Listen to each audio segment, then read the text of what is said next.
Hi, seventh graders. Today we're going to continue talking about the interior angles and polygons. And so again, our focus is being able to calculate the sum of the interior angles for any polygon. It doesn't matter how many sides it has. So yesterday, with our Desmos activity, we kind of discovered a pattern, and that was that n minus 2, where n is the number of sides on the polygon. And so, for example, if we had a pentagon with 5 sides, if we did 5 minus 2, that would give us 3 triangles were formed. Okay, so we were drawing our diagonals and counting up the number of triangles formed within each shape. So, for example, in a pentagon, we're able to form 3 triangles. We know that the sum of the angles in a triangle is 180. So if we multiply 3 times 180, that gives us our total interior angles for a pentagon. Okay, and so this general formula right here is going to be what you use to figure out the overall total of the interior angles of any polygon. Okay, and again, n is the number of sides on the polygon. So a lot of times, sometimes you might have a picture, so you might have to physically count up the number of sides on the shape. Sometimes you might have a problem that's referring to something like an octagon, and so you would then need to know how many sides an octagon has.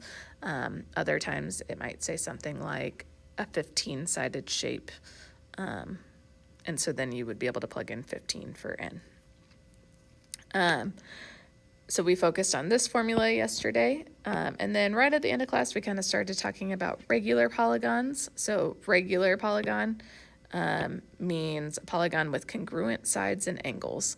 So an example of a regular triangle would be like an equilateral triangle. So all of your sides and angles are congruent. Your regular quadrilateral would be your square. Your square has your congruent sides and congruent angles.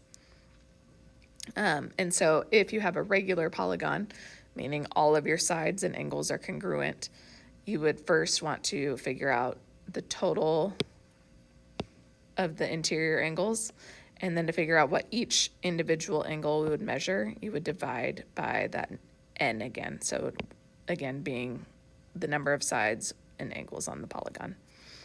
So we're going to look at a couple of examples here to help us start solving for missing measurements using that formula. So here's an example.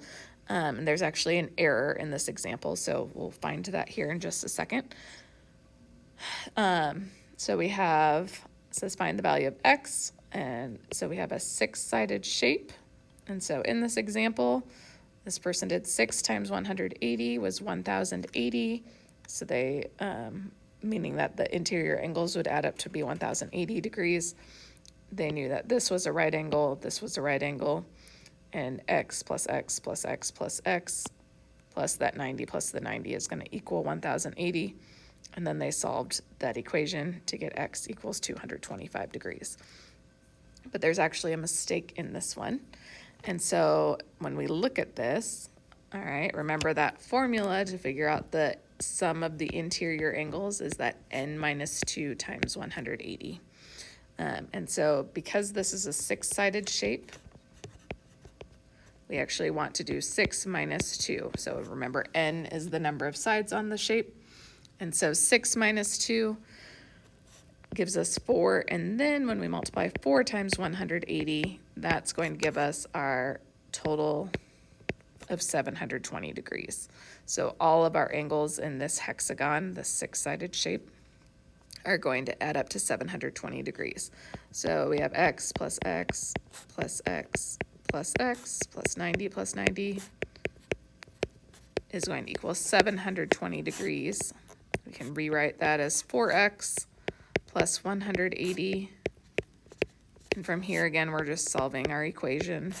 So I would subtract 180 from both sides. I'm going to get 4x is equal to 540. Divide by 4. And I'll end up with 135 degrees.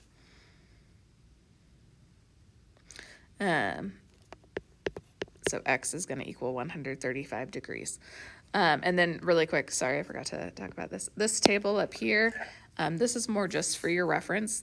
A lot of this, I think, might be a review, but just in case a problem is referring to a specific type of shape and you don't know how many sides that shape has, this table is more just for your reference. All right, so here it says find the measure of the interior angles of the polygon.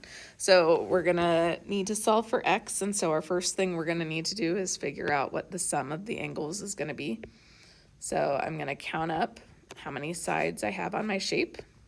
All right, so I have 6 sides, and so we're gonna use that n minus 2 times 180 formula. So 6 minus 2 times 180,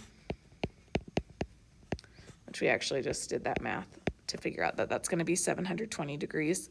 And so then now we're going to set up an equation. So now we know all of our angles are going to add up to be 720 degrees. I'm actually going to work this problem out a little bit more down here, but so I have 45 plus 135 plus x plus 135 plus 45 plus 3x is going to equal 720 degrees. I have some like terms I can combine.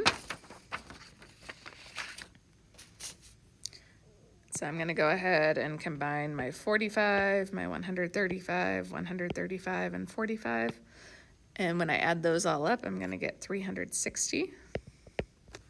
I can also combine my like terms with my variables. So my x plus my 3x is going to give me 4x plus 360 equals 720.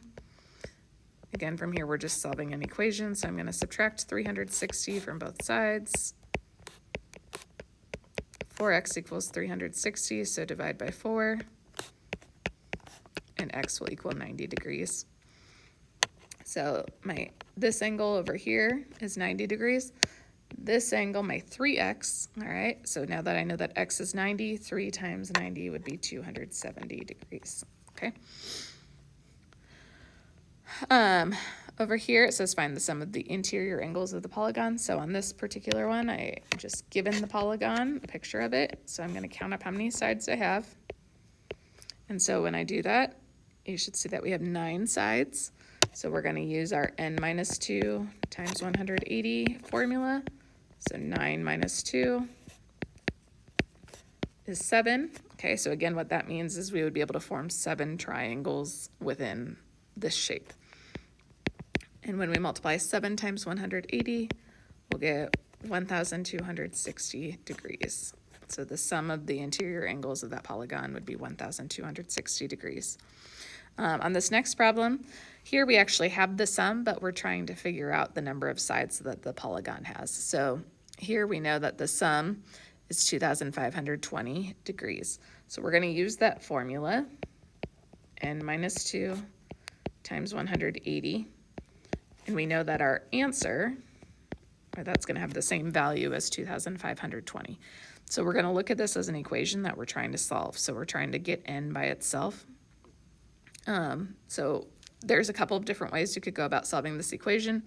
You could distribute the 180, but I also know that since the quantity n minus 2 is being multiplied times 180, I know that I can undo that multiplying by dividing by 180. So those will 1 out. And I can divide by 180 over here, which is going to give me 14. I still have the n minus 2 left. So n minus 2 is going to equal 14. So I can add 2 to zero that out. And so n would equal 16. So what that means is that this is a 16-sided shape. All right, and then here, what's the measure of each interior angle of a regular octagon? So a couple of things, we're talking about a regular octagon, which means we're gonna have congruent sides and angles. And so we also need to know what that word octagon means. So octagon has 8 sides. So first we need to figure out what our interior angles are going to add up to. And so we're gonna use n minus 2 times 180. So I know I have 8 sides, so 8 minus 2 gives me 6, times 180 is going to give me 1,080. So my octagon is going to add up to 1080 degrees, okay? Because this is a regular octagon and I want to know what the measure of each angle is going to be. My octagon has 8 angles in it, so I can divide that number by 8, and that will give me 135 degrees. So each angle in my regular octagon is going to be 135 degrees. All right, have a wonderful day.